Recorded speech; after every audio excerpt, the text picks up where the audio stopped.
Hallelujah dear sisters and brother, praise the lord Jesus. Yeshu प्रभु हमेशा अपने संतानों को हर एक वचन के द्वारा शिक्षा देते हैं। उस शिक्षा से जो संभल जाता है वह प्रभु का आशीष ग्रहण करता है। तो प्रभु आज का वचन भेजा है। नीति वचन के 7 अध्याय के पहले वचन में लिखा है, हे मेरे पुत्र, मेरी बातों को माना कर और मेरी आज्ञाओं को अपने मन में रख छोड़। जिस तरह छोटे से बच्चे जब बड़ा होता तो अपने माता पिता के हर आज्ञा को मानते हुए सीखते हुए बड़ा होता है। कुछ लोग अच्छी संस्कार पा लेते हैं, कुछ लोग आधी संस्कार पाते हैं, कुछ लोग नहीं पाते हैं। वो उसके शिक्षाओं पर निर्भर होता है। जिस तरह भी वो माता पिता अपने बच्चों को अच्छी भली सभी कुछ सिखाने की कोशिश करते रहते हैं और बच्चा कितना ग्रहण करता है उस पर डिपेंड होता है। बच्चा जो ज़्यादा ग्रहण करता है वो ज़्यादा संस्कारी, जो थोड़े ग्रहण करता है थोड़े संस्कारी होता है।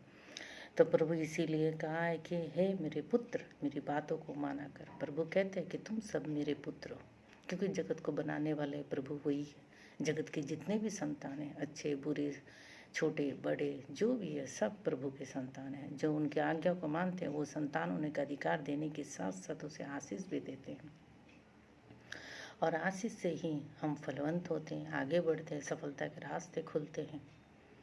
इन सारे रास्तों से चलकर हम मंजिल पा सकते हैं। और प्रभु ने कहा है कि और मेरी आज्ञाओं को अपने मन में रख छोड़। प्रभु कहते हैं कि अपने हृदय में मेरी आज्ञाओं को मानो और गुणों को भर लो। जो ये भरते हैं वो कभी भी कोई विपत्ति से नहीं डरते, क्योंकि आप लोग सभी जानते हैं ये कलयुग है, लास्ट पूरा अंतिम दुनिया का। इसके बाद और कोई युग नहीं है, सारे युग बीत चुके हैं। इस युग के बाद सिर्फ न्याय होता है, अच्छे और बुरे कार्यों का न्याय, अच्छे बुरे कामों का न्याय, अच्छे बुरे बातों का न्याय। इन सब न्यायों से ही परिणाम मिलते हैं, उन्हें रिजल्ट मिलता है और वो वही पाता है। जो ये बात समझता है, जानता है, वो प्रभु का डर समझेगा। जो प्रभु से डरते हैं वो सही रास्ता पकड़ते हैं, सही ज्ञान को अपने दिल में रखते हैं। जो नहीं डरता वो नहीं मानता। इसीलिए प्रभु कहते हैं कि तुम माना करो, अपने हृदय में रखो, अपने मन में रखो और वही कार्य करो जो मन में रखे हो। हर एक अच्छे गुणों को मन में भर लो और सारी शिक्षाएं आज्ञा जो प्रभु भेजते हैं, बाइबल के हर एक वचन में प्रभु ने हर एक जन के लिए रास्ता खोल के रखा है।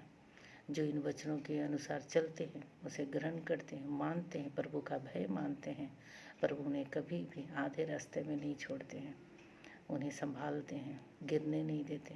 क्योंकि संसार में हर एक कदम पे संभलना बहुत ज़रूरी है। जो नहीं संभलते बुरे रास्तों में चले जाते हैं, उसका अंत तो आप जानते ही हैं। इसलिए वचनों को ग्रहण करिए।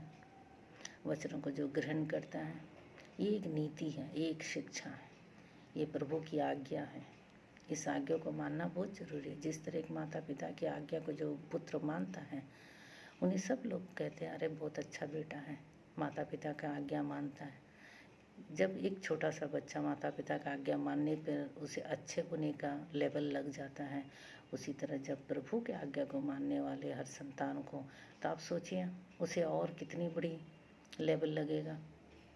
वो लेवल प्रभु देते हैं ऊपर में, स्वर्ग में।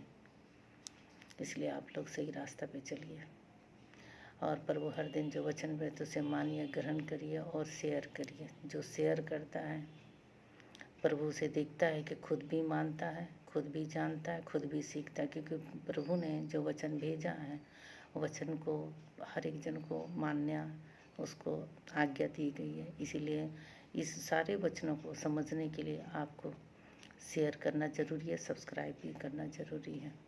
हर दिन बाइबल के वचनों को पढ़ते, कितने जाने नहीं पढ़ते भी है तो उसे समझ में नहीं आता। इसीलिए जिसे समझ में नहीं आता वो अवश्य से सब्सक्राइब करें और दूसरों को बताएं कि बाइबल का हर एक वचन को किस तरह समझा जाता है, किस तरह पढ़ा जाता है। धन्यवाद। जय मसीह की। Have a wonderful life.